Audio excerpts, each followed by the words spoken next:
et bienvenue sur le podcast aussi. Aujourd'hui, pour ce nouvel épisode, j'ai décidé de réaliser une interview. Du coup, on va parler de voyage solo ou en duo. Allez, viens, je t'emmène, je vais te présenter mon invité.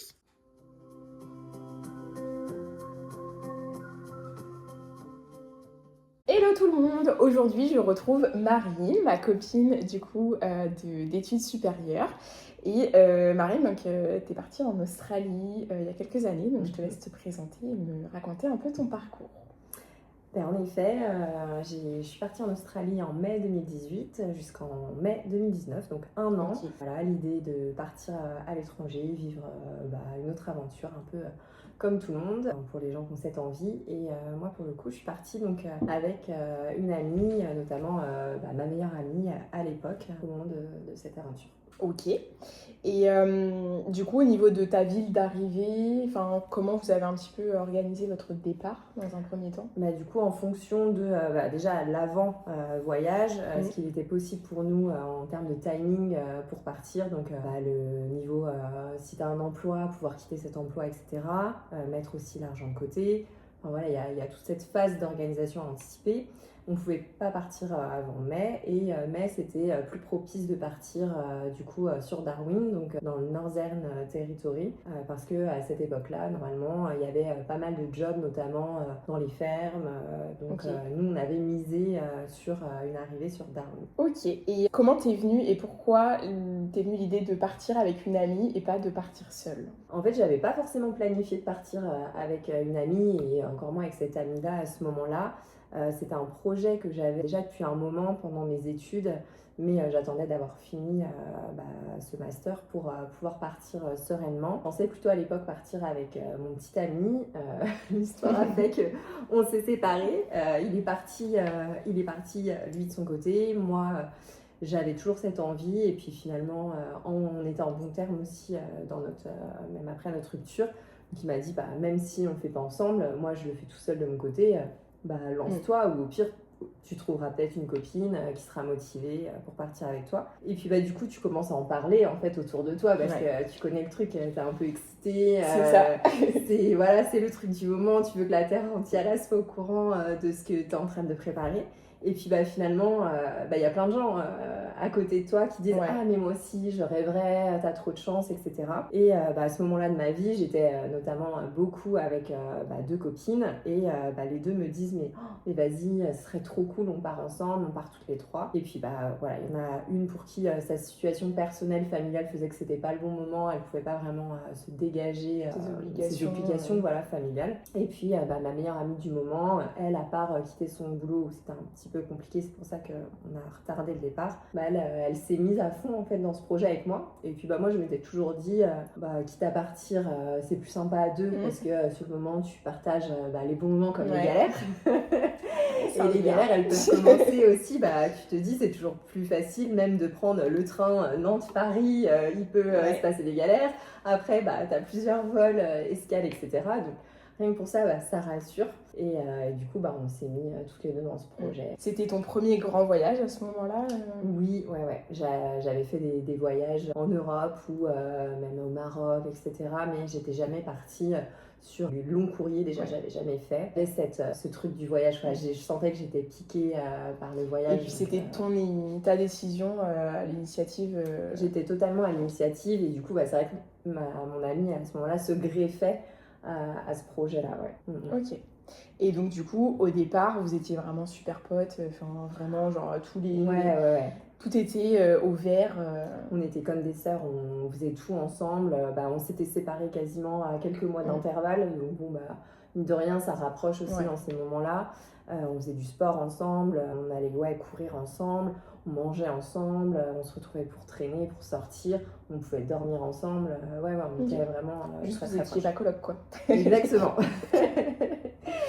Ok, et est-ce que vous aviez plus ou moins les mêmes économies, le même budget au moment du départ ou... Ouais, si, on avait à peu près le même budget, ça aide d'ailleurs. Ouais. Ça aide parce que tu te mets la même pression ou tu te mets pas la pression quand tu arrives sur place. La différence, je pense qu'elle avait été un petit peu plus aidée par ses parents sur le financement du départ. Ok. Donc le visa, le billet d'avion, etc. mais après quelque vous chose aviez la près, même base. ouais, on arrivait avec la même base et du coup le même objectif, il fallait qu'on travaille rapidement en arrivant et ça aide parce que si en effet il y a un décalage financier, ça peut paraître pas grand chose, mais finalement s'il y en a un qui peut se permettre de se la couler douce et l'autre qui est très en stress de sa situation, je pense que ça peut créer des tensions complètement, rapidement. Et puis en plus de ça, oui, si limite tu dois aider l'autre dans ses démarches au début, bon, ça va si c'est sur du court terme, mais il faut que les deux puissent pouvoir on dit toujours vivre, qu'il ne faut pas mélanger l'argent, les amis, la famille, etc. Et encore plus dans ces projets-là, parce qu'on ne sait jamais ce qui peut arriver sur place. Complètement. Donc ça pour le coup, c'était rassurant de partir dans le même état d'esprit. Du coup. Ok. Et comment est-ce que vous imaginiez votre voyage, plus ou moins? Est-ce que vous aviez programmé, donc en effet, de travailler dans un premier temps et ensuite voyager, mais est-ce que vous aviez planifié un peu à plus long terme ou pas? Non, on avait juste ce point de chute d'arriver à Darwin. On avait réservé un backpack. On se disait, on va y rester peut-être 2-3 mois pour faire l'argent et on verra en fonction des économies qu'on a pu faire les road trips après. Et la seule chose qu'on avait programmée, c'était, donc on arrive en mai, c'était fin août, début septembre, de retrouver mes parents qui partaient avec ma petite sœur, comme tu le sais, tu te souviens. Oui, qui partaient en Nouvelle-Calédonie pendant un mois en vacances là-bas. Donc c'était notre moyen de nous retrouver pendant cette année de voyage. Et du coup, j'embarquais ma pote dans ces vacances-là avec ma famille. C'était la seule chose qu'on avait prévue. Donc on savait qu'il fallait que financièrement on puisse tenir aussi jusque là-bas. Qu'il fallait justement qu'on prenne cette période pour travailler parce que la Nouvelle-Calédonie ça coûte aussi. Il fallait qu'on se finance après notre vol d'Australie vers Nouméa. Donc voilà, c'était le gros truc qu'on avait plus ou moins votre road trip pouvait commencer après à partir de ce moment-là. Voilà. Exact. Mais on ne s'était pas plus fait des plans sur la comète parce que déjà quand tu en parles autour de toi ou que tu te documentes, que tu te renseignes, tu te rends vite compte que les plans changent très vite. C'est le principe de l'Australie, ça. Ne fais pas de plan. Exactement. Le plan, c'est de ne pas faire de plan. C'est ça. Et ça, tu le sais un peu avant de partir. Et quand tu arrives là-bas, tout le monde te le rabâche encore plus. Complètement. Donc franchement, tant mieux. Et même si ça a été un super voyage, une super expérience, une chance énorme de retrouver ma famille à l'autre bout du monde. Clairement, parce que là, tu es à l'autre bout du monde par rapport à la France. Clairement. C'était quand même aussi une pression, en fait. Donc, j'en suis très contente. C'est à aucun moment un regret. Mais heureusement qu'il n'y avait pas plus de plans comme ça parce qu'on se bride, on se coupe d'opportunités aussi parce que, en effet, tu fais des rencontres tout le temps. Il y a des nouvelles opportunités de voyage, de job qui arrivent et il ne faut pas, en fait, se faire des plans. Parce que sinon, tu passes à côté de ton voyage, je trouve. Je sais pas si t'es d'accord avec moi. Oui, complètement. Moi, je sais que c'est vrai qu'au début, j'avais imaginé pareil. Bon, voilà, je travaille parce que moi aussi, ma sœur devait me rejoindre. Échec, mais bon, c'est autre chose. Et dans le premier ou deuxième épisode, si vous avez suivi. C'est ça. et du coup, c'est vrai que je m'étais dit, bon, je travaille, ensuite je fais mes fermes. Rien ne s'est passé comme ce qui était pas prévu. Le Covid? Non, non, je comprends pas du tout. Ça fait pas partie de mes plans. Donc oui, non. Puis même, après, ça a changé aussi en fonction des rencontres qu'on fait sur place. Donc c'est vrai que... faut savoir se laisser porter. C'est ça. C'est même ce que j'ai fait quand j'y suis retournée du coup l'année dernière, où là je me suis dit, alors oui, avec ma sœur pour le coup on avait vraiment tout booké, tout planifié parce qu'on avait quand même un temps qui était imparti. Vous aviez une revanche à prendre. C'est ça. Et surtout on n'avait que 3 semaines, donc faire toute la côte est en 3 semaines c'est sport. Mais par contre après je n'avais absolument rien planifié. Je savais juste les endroits que je voulais visiter et on verra. C'est le mieux à faire. Non, franchement, pour ça, c'est top. Est-ce qu'à un moment donné, même avant le départ, est-ce que vous aviez imaginé l'éventualité de séparer vos chemins à une période ou... Après, tu ne l'espères pas. Quand tu pars avec surtout quelqu'un que tu considères comme ta sœur, tu dis que forcément, ça va renforcer ton amitié, qu'on va vivre des trucs forts et qu'à aucun moment, on va avoir envie de vivre les choses l'une sans l'autre. Au contraire. Mais tu es en garde, on a toutes les deux de forts caractères aussi. Donc, ça va. Pour toi, ça va. Merci. Mais on sait que c'est une possibilité et même si tu te sépares pas forcément par par tension, mais parce que des fois, il y a une opportunité haute et on s'était dit en effet que ça pouvait arriver. Il faudrait être à l'écoute de l'une ou l'autre et de s'adapter s'il y avait besoin. Tu l'évoques, mais en espérant quand même que ça se passe pour le mieux, quoi. Que tu partes à 2 et que tu reviennes à 2. Même nos familles, je pense qu'elles avaient encore plus envie qu'on ne se sépare pas.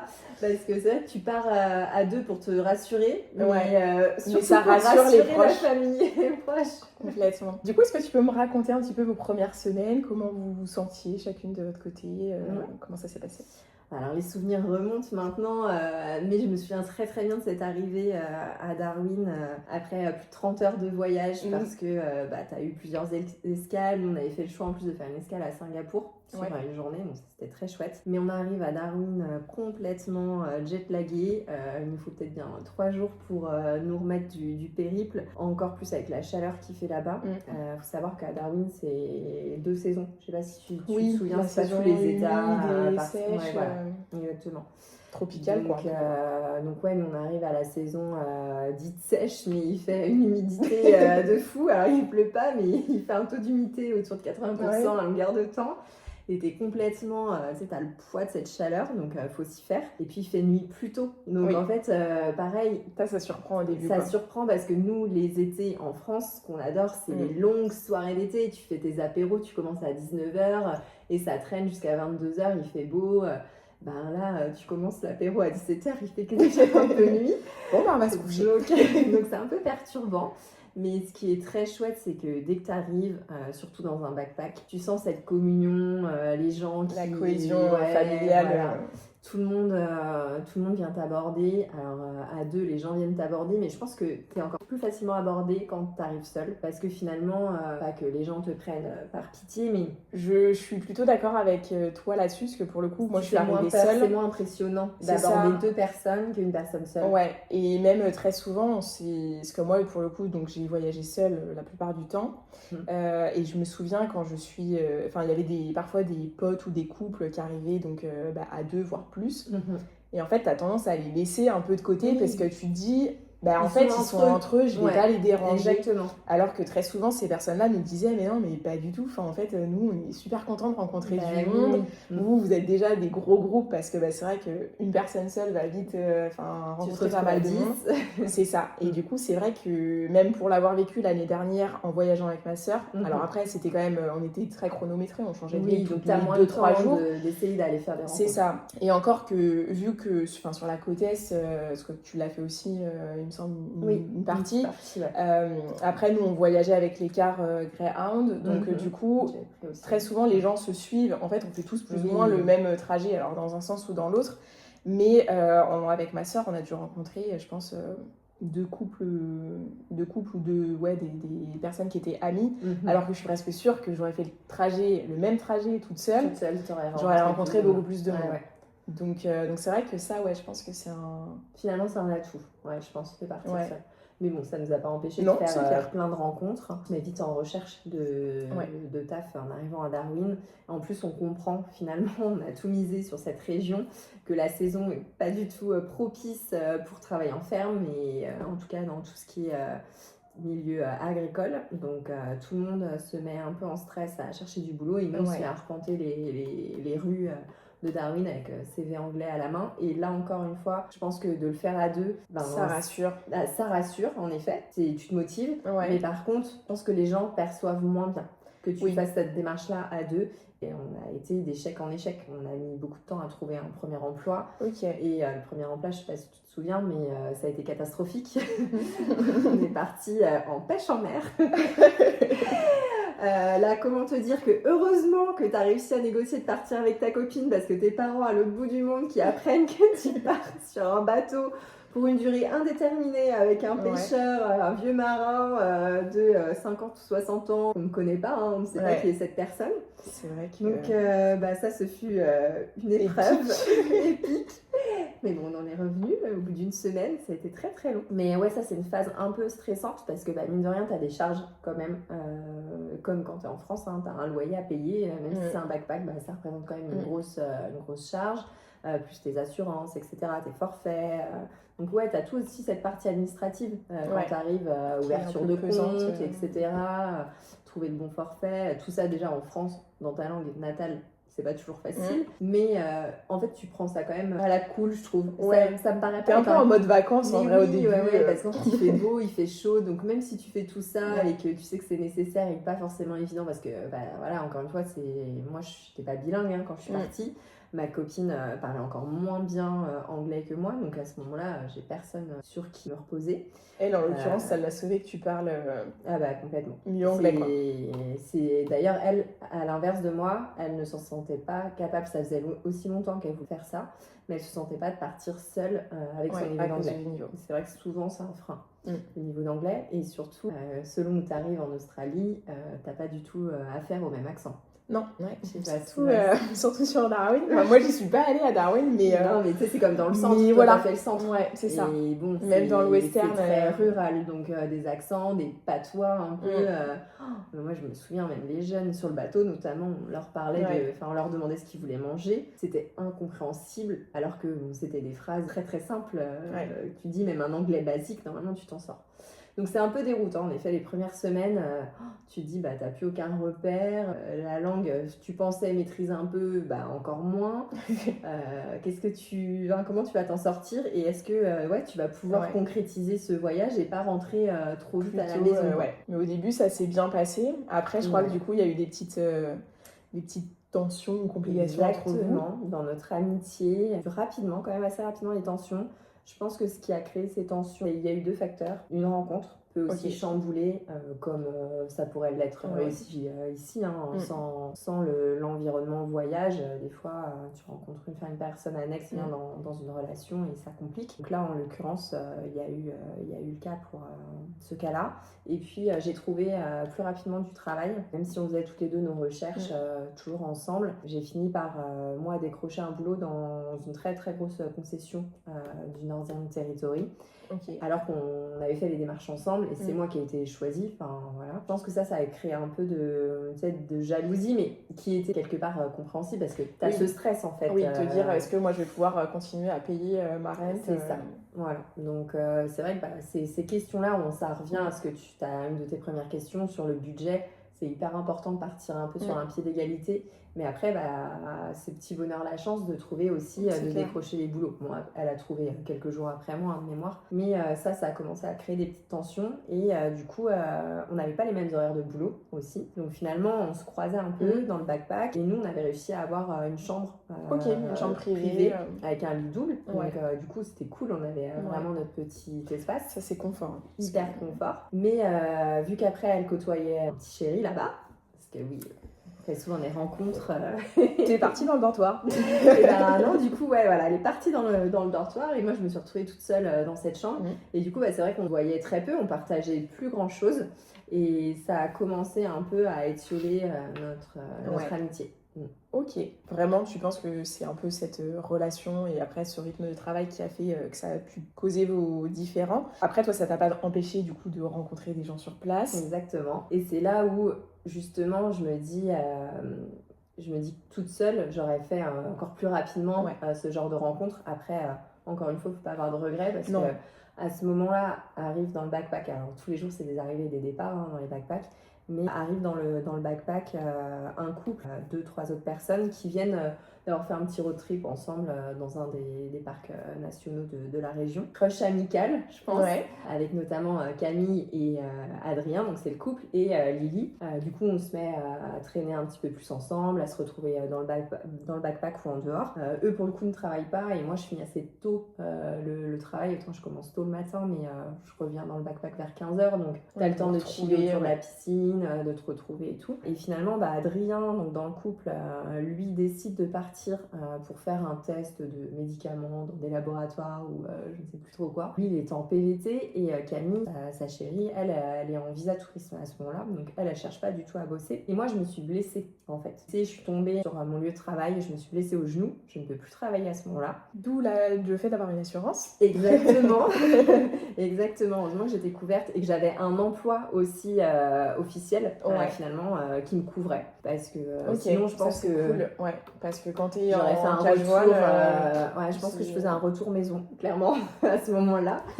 Et puis on est toutes les deux avec Camille sur ce timing où on a du temps de dispo. Mon amie à ce moment-là elle travaille. Elle a eu un peu plus de retard que moi donc elle a besoin de plus travailler. Donc Adrien lui part à son truc et donc avec Camille on décide parce qu'on... En fait, il y a un feeling, je sais pas comment t'expliquer. En même temps, à vivre H24 avec les gens, ça devient vite la famille. Vite, ouais, c'est ça. Vu que ta famille est hyper loin, finalement, les rencontres que tu fais deviennent très vite importantes.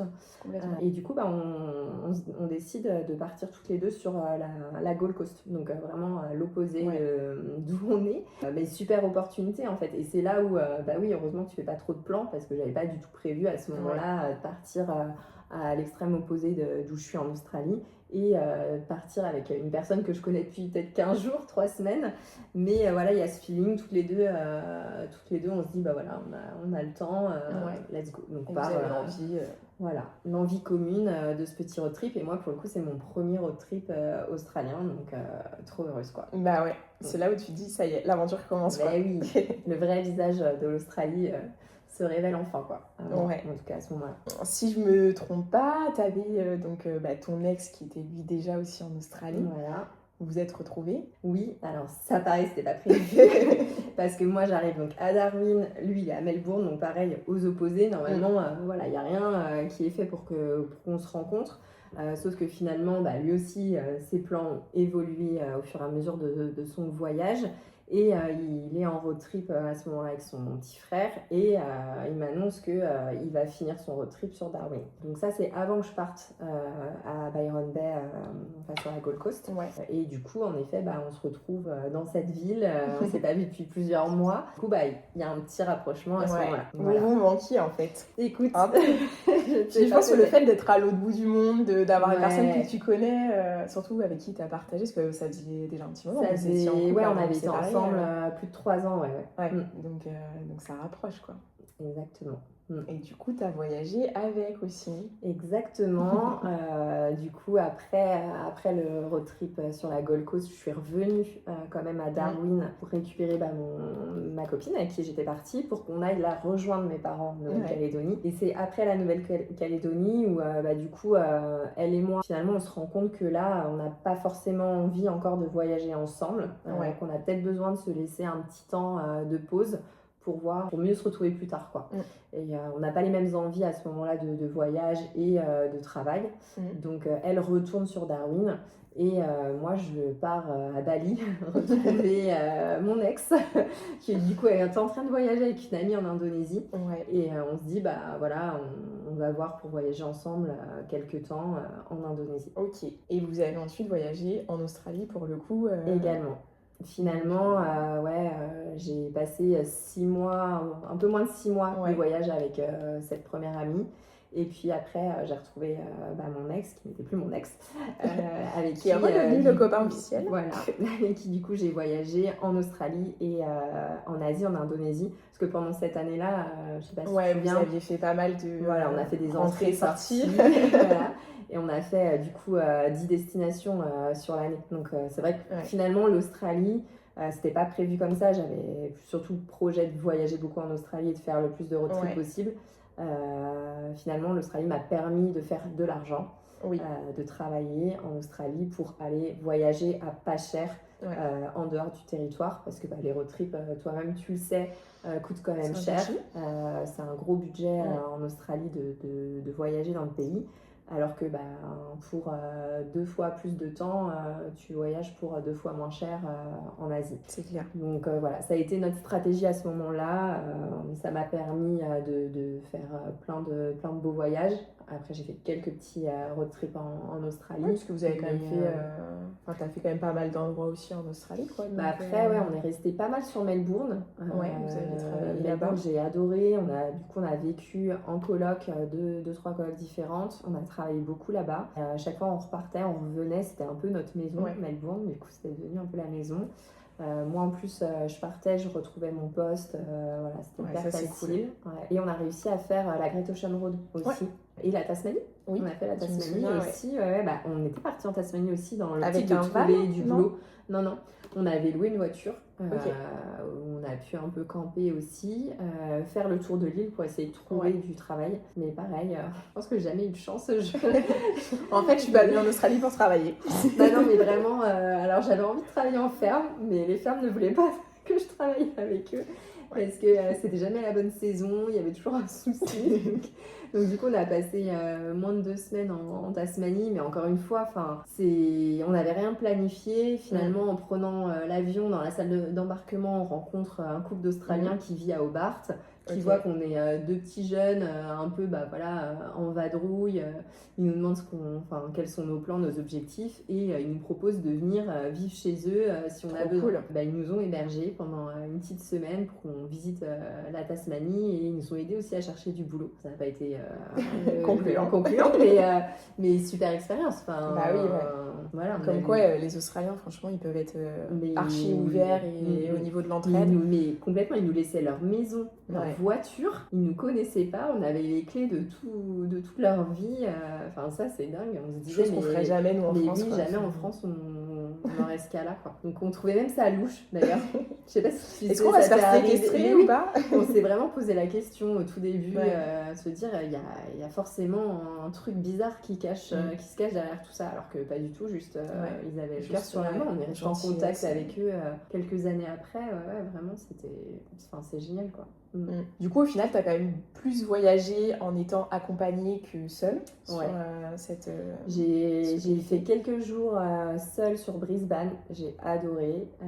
J'ai fait quelques jours toute seule à Bali en attendant aussi mon ex. Et c'est là où je me suis dit, mais en fait, j'en étais capable. Et ça, c'est un regret, en fait, de ne pas être partie seule, de ne pas avoir cette opportunité d'être livrée à moi-même. Et de me prouver des choses et d'être fière de moi. Et vraiment, toi d'ailleurs, quand tu m'avais annoncé que tu partais seule, je t'avais dit, mais trop fière et trop contente pour toi, parce que moi, c'est vraiment... non, mais je le pense sincèrement, et je pense que les gens qui vivent ça, ils apprennent tellement sur eux. Ouais. En fait, on est livré à nous-mêmes, et que ce soit aussi bien dans les bonnes choses que dans les complications, on se dit, en fait, c'est uniquement ce que j'ai décidé, mes choix qui m'ont emmené sur ça. Donc, soit c'est très bien, et auquel cas c'est cool, tu te remercies que toi-même. Soit je me suis mis seule dans la galère, et auquel cas je vais en sortir seule aussi. Alors, bien sûr, tu peux avoir des aides de l'extérieur, mais au moins ça te permet aussi de savoir qu'est-ce que tu veux, de te dire maintenant c'est je compte pas sur quelqu'un en fait pour me sortir de cette galère ou quoi. Et puis tu te limites pas non plus, tu te limites pas dans les choix. Moi je pense que je me suis limitée sur peut-être des opportunités de voyage, d'expérience, parce que je me sentais redevable d'une autre personne. Oui. Avec une amie, forcément, tu échanges, mais après, quand tu es en couple, quand tu voyages en couple, c'est encore autre chose. Surtout sur le boulot, il faut être sur les mêmes timings. Et il y a eu des fois, moi je sais, mon ex, c'était plus facile de trouver du boulot. Moi, j'aurais pu partir, voyager, faire des trucs, parce que à ce moment-là, je trouvais pas. Et j'avais des dispos, j'avais peut-être un peu d'argent, ou après, c'est lui qui en avait plus et moi j'en avais moins. Et du coup, tu es dépendant en fait du rythme de l'autre, et tu vis pas pleinement ton expérience finalement. Après, je trouve qu'il y a des avantages et des inconvénients dans les deux, parce que moi, c'est vrai que pour le coup, je n'ai pas à partager ma journée ou autre avec une personne, même les souvenirs. Alors certes, on est en contact avec notre famille, nos proches en France, mais c'est sûr que tu viens de voir un truc incroyable. Je me souviens, en l'occurrence, pour le coup, moi c'était l'année dernière, donc justement sur la Great Ocean Road, au niveau des 12 apôtres, je me suis dit, c'était au coucher de soleil, c'était magnifique. Tu étais toute seule à ce moment-là? J'étais dans un groupe parce Ouais. que c'était une sortie groupée de quelques jours, 2 jours je crois, Mais 2-3 c'était jours. pas des amis que t'avais choisis. Non, c'est ça, c'était des personnes que je ne C'était un connaissais voyage pas. organisé, ouais. En plus, pour le coup, je crois que j'étais la seule française sur ce groupe-là. Mais Mhm. j'avoue que ça me convenait Mais toi, très c'est bien. plutôt bien. C'est ça, parce que je me suis dit, au moins, je suis obligée d'aller vers les autres et de parler anglais. Et ça, Ouais, je trouve ça trop cool. Mhm. Mais c'est vrai que, vu que moi, j'ai quand même mon papa qui est à la retraite, qui est quand même assez dispo aussi. Mhm. Genre, je l'ai appelé en FaceTime, je fais, mais regarde, Ouais. c'est trop Ouais, beau. faut que je Enfin, partage ça, vraiment, quoi. c'est ça, Mais genre, oui. c'est là, c'est sur des moments comme ça où Ouais. tu te dis, ah, mais j'ai trop envie de pouvoir vraiment vivre le truc avec quelqu'un. Et de se dire, mais c'est vraiment réel, on Ouais, voit la c'est même ça. chose là, hein. Donc, Ça fait la c'est même ça. émotion.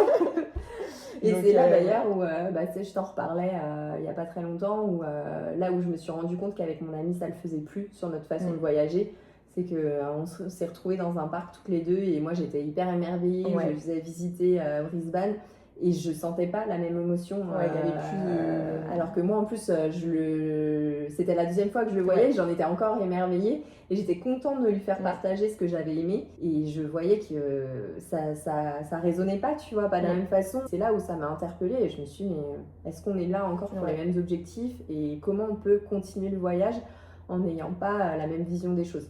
Complètement, je pense moi, que ça m'avait un peu diffère, quoi. Ça vient presque te gâcher un peu. Ça gâche le moment. Ouais.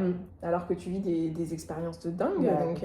Donc, du coup, pour finir un petit peu cette interview, quels sont pour toi les principaux avantages et inconvénients, même si on en a vu, mais si tu devais résumer à, je sais pas, peut-être 2-3 avantages ou inconvénients, ce qui t'a le plus marqué en tout cas de partir de voyager plutôt donc à deux. Parce que moi, c'est vrai que pour le coup, c'est le contraire. Donc, voir un petit peu nos avis différents. De voyager à deux, vraiment, l'avantage le plus important que je vois, c'est que c'est rassurant, en fait. Ouais. C'est rassurant pour toi, pour tes proches. Et puis aussi, dans l'amont du voyage, aussi de te motiver sur la préparation. Et tu te sens un peu plus... S'entraîner un peu à se dire, bon, allez, on avance sur les démarches. Des deadlines, moi, je cherche ça, toi, je te laisse ça. Et d'avancer à deux. Ça permet de fixer un peu plus et tu te sens un peu obligé finalement de réaliser le projet plutôt que de laisser vivoter les choses quand tu es seul. Donc ça, je pense que ça peut être un bon moyen de réaliser les choses et de se lancer et puis se dire, faut pas forcément partir, je pense, avec sa meilleure amie, son meilleur ami, son petit copain. Déjà de partir avec une connaissance, en ce moment par exemple, j'ai ma cousine qui parle de partir. Je me dis, mais rien que de te mettre sur un groupe de Français qui souhaitent partir, t'as une autre jeune fille qui est même à Montpellier, qui part de partir à peu près dans la même période que toi. Ça aide, encore une fois, ça te rassure dans les démarches, ça conforte aussi de se dire, elle en est capable, donc pourquoi pas moi.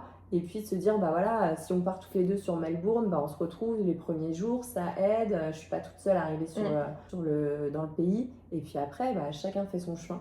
En fait, je pense que ça peut être une bonne alternative aussi. Surtout, je pense, le fait de pas trop se connaître non plus, au moins t'as pas trop d'attente. Ouais, c'est ça. T'as pas vraiment d'attente et même au niveau des déceptions, je pense que t'es un peu moins déçu parce que tu te dis, en fait, techniquement, on se connaît pas plus que ça. Donc, si ça le fait, c'est trop cool. Et si ça le fait pas, c'est pas très grave. Mais c'est vrai que j'avais rencontré une amie du coup qui s'appelait Marine aussi, qui était à Sydney et qui elle en effet voyageait avec une fille qu'elle avait rencontrée sur les groupes Facebook avant. Et pour le coup, elles, ce genre, ça avait grave matché. Enfin, elles ont fait quasiment tout leur... t'es pas à l'abri de faire une super rencontre. Toute leur aventure, donc plutôt dingue. Tout comme moi avec mon petit binôme Pierre, où voilà, enfin, on se connaissait pas du tout. Pareil, on s'est rencontrés sur un groupe Facebook pour aller boire un verre et au final, on s'est dit, vas-y, go, on part en road trip ensemble. On se connaissait pas du tout. Comme avec Camille, finalement, c'est 15 jours ensemble sur la Gold Coast. On fait qu'aujourd'hui, on est hyper proches, même si on n'habite pas dans les mêmes villes ou même des fois même pas sur le même continent dans les pays mais on se voit au moins une fois par an, on se donne tout le temps des nouvelles et c'est devenu des amitiés qui sont ultra solides, je trouve. Complètement. Alors que techniquement on n'a pas non plus partagé des années de vie, mais c'est vrai que c'est des moments qui nous rapprochent, qui sont tellement forts que c'est des belles expériences, je trouve. Exactement. Ok, et écoute, je te remercie. Très bien, merci Suzy. Merci beaucoup. Alors, T'es plutôt team voyage solo ou en duo?